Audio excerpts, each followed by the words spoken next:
Здорово, танкисты, всем привет, с вами Серега, с вами Индомит. Сегодня у нас очередной обзор танков нашей любимой игры Мир танков от Лесты Games. Вот, сегодня у нас на обзоре средний танк Великобритании, проходная прокачиваемая ветка 8 уровня Центурион МК-1. Вот такой вот красивый аппарат. Вот, и начнем мы, конечно же, сегодняшний обзор этой машины с бронирования. И здесь реально есть на что посмотреть. Go! Итак, коллижн модель нашего Центуриона, и давайте очень быстро. НЛД 103 в приведенке, всего лишь 76,2 фактического, очень мало. ВЛД 121, те же 76,2 фактического. И как по корпусу у нас даже все ЛТшки обычными снарядами пробивать не то, что там средние тяжелые танки.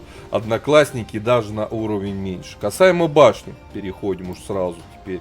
Маска орудия 235 по центру, по краям до 500 расходится, под маской 254, по краям 254, щеки рикошетные там 300 плюс, планка верхняя рикошетная 242 миллиметра, и есть такой вот лючок в 90 миллиметров. Он находится в задней части башни, и он настолько тоненький, что попадать туда нереально тяжело.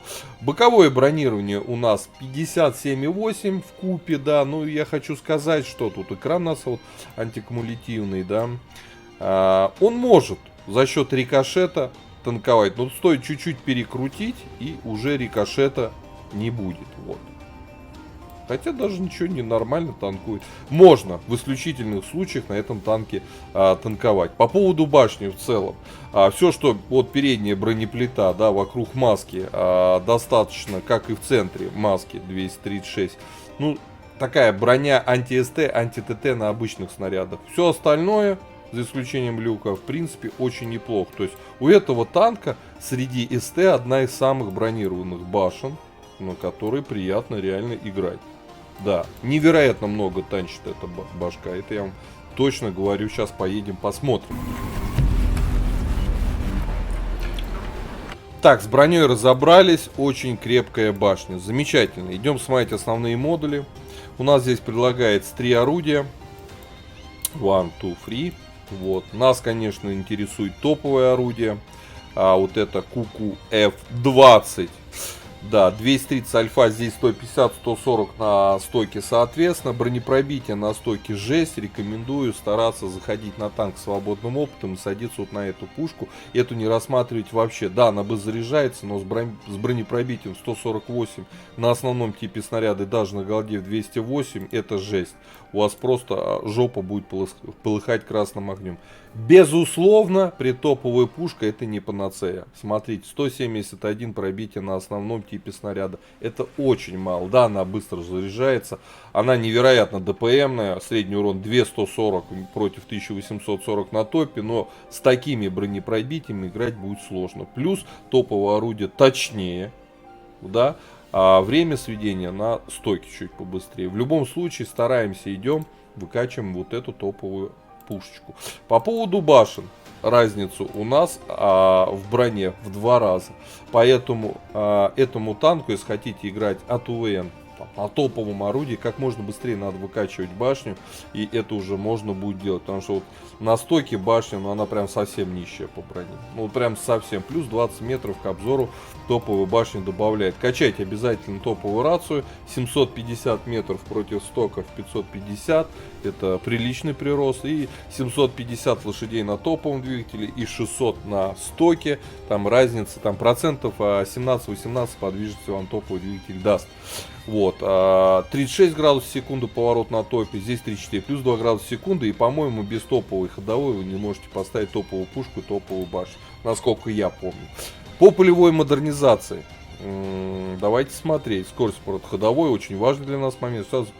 Так, ребят, даже не завыдумаем. Здесь ставим легкосплавные узлы крепления. В 4-м блоке ставим, у нас хорошая точность, но и также хорошее время сведения, поэтому улучшаем еще точность. В 5-м блоке мы ставим что? К максимальной скорости назад, это все круто. К незаметности. К незаметности это хорошая вещь. Скорость ремонта ходовой тоже важно, но, наверное, лучше к незаметности.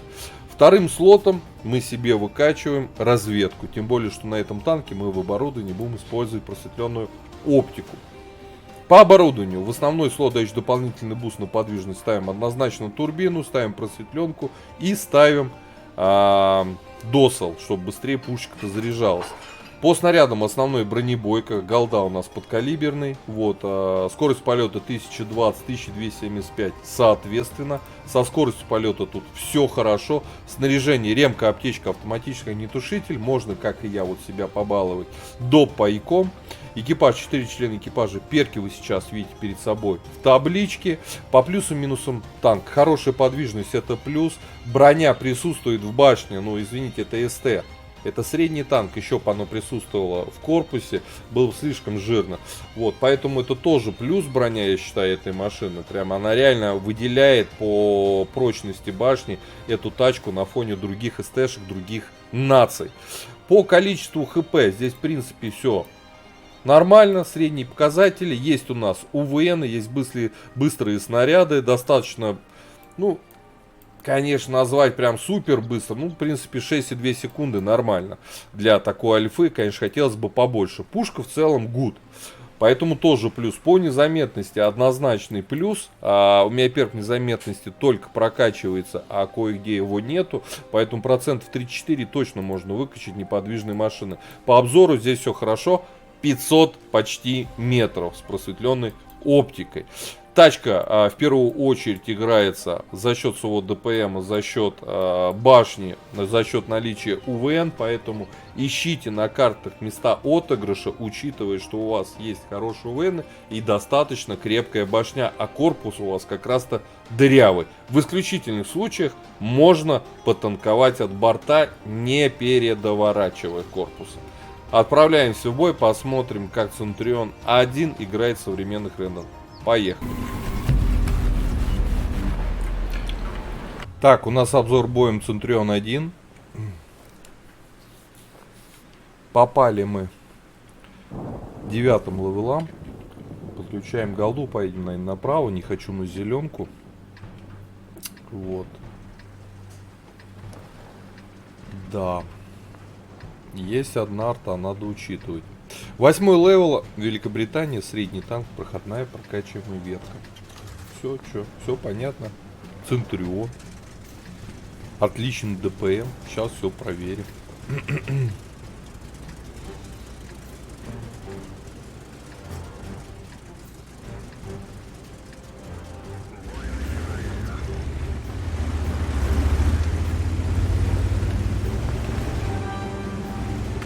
Что там, на зеленку поехали? Да, вроде поехали, нормально. Все, гуд.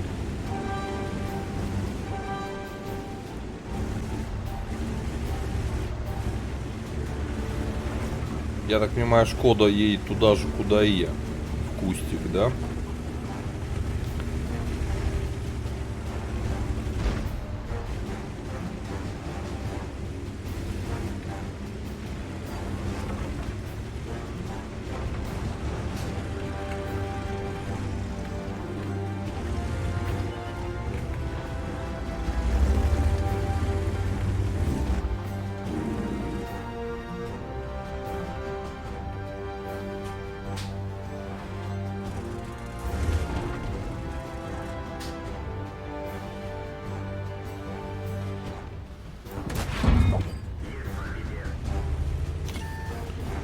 Эх, а там ли... Ой, пропустил, сколько всего вкусного.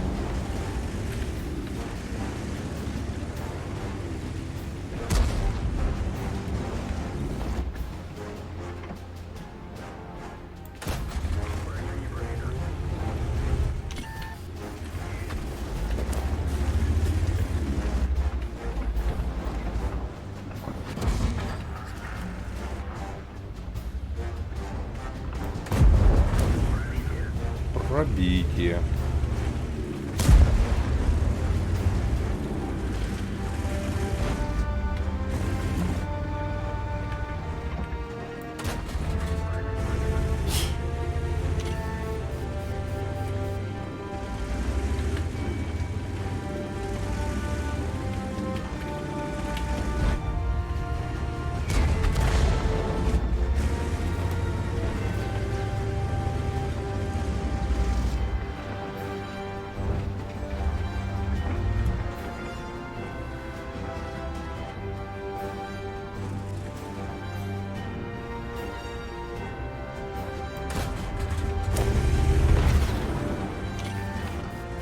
Нифига себе тут какие приехали товарищи.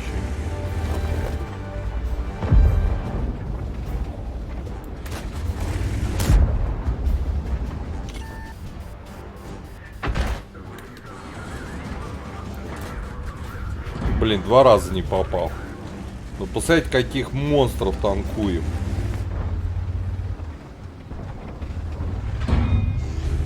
Вот вам и броня башни. 3200 натанковал, ребят. Т-95 2 раза танканул.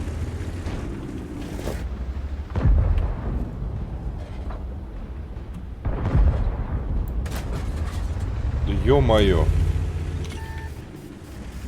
Чё я попасть не могу в это какаху? Тихо. Тихо. Ух, артовод, гля, насветил сколько. Фантастика.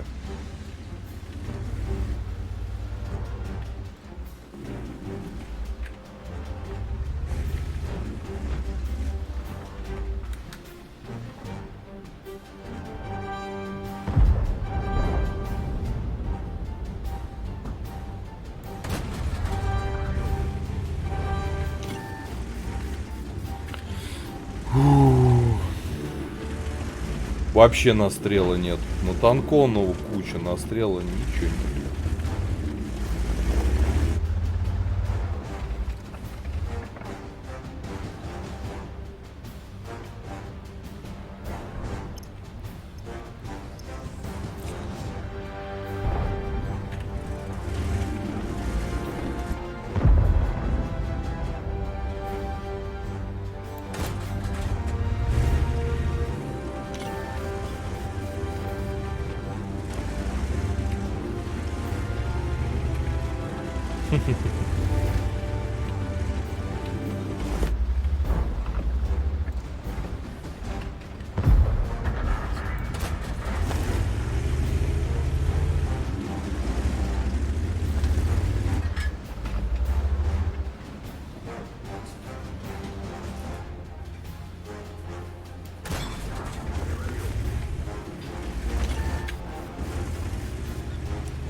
Какой-то бой вообще тугой.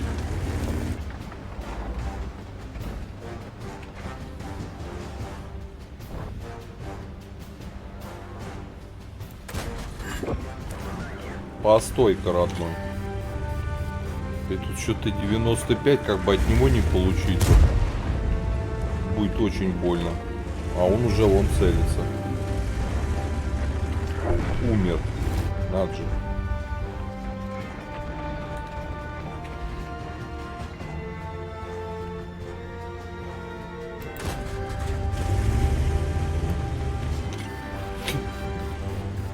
Хитер, да? На БЗ-ке.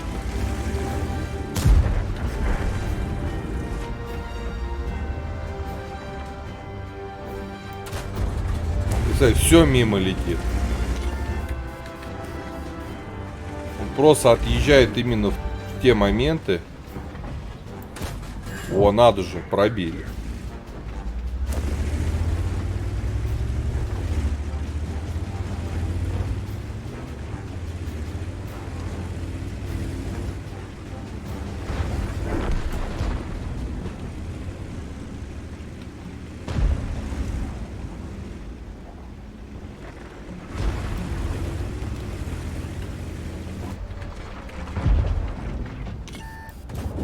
Все. Ты задолбал уже. Ах ты.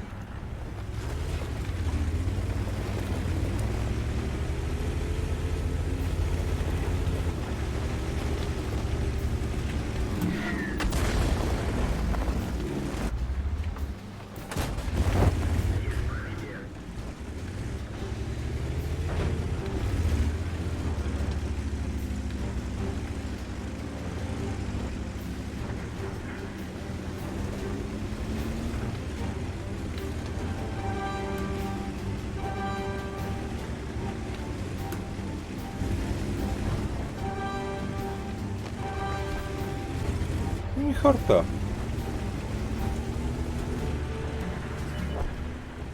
А вот и арта. Все, засветили. Ну, ребята, не стыдно, и 2700 урона сумма. Да. Но натанковали-то. Я вам хотел в первую очередь показать бронирование башни Центуриона. Вот. Все показал, проверяйте. Эх, Чериатера бы еще найти бы. Нашли.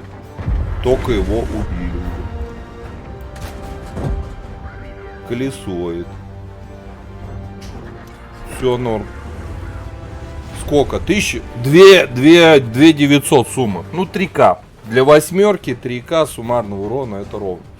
Что можно сказать за Центуриона 1? Невероятно крепкая башня. 2 раза танканул Т-95 и кучу БЗшек и кого только не танканул. Башня реально держит. Подвижность неплохая. Вот точность орудия, что-то как-то меня в цифрах, вроде бы оно ничего. В цифрах. Так, цифра, так, 1500, да, 1300, вот, 4К натанковали. В цифрах точность 0,3. Но я в БЗ 58, по-моему, да, что там стояло, я попасть не мог миллион раз. Странно. Обычно на Центрионе как-то все прям в цель летит.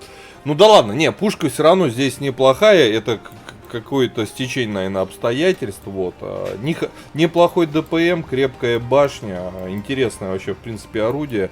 Ребят, пишите свои комментарии, у кого есть такой танчик в ангаре, кто до сих пор на нем катает, какое вы используете оборудование.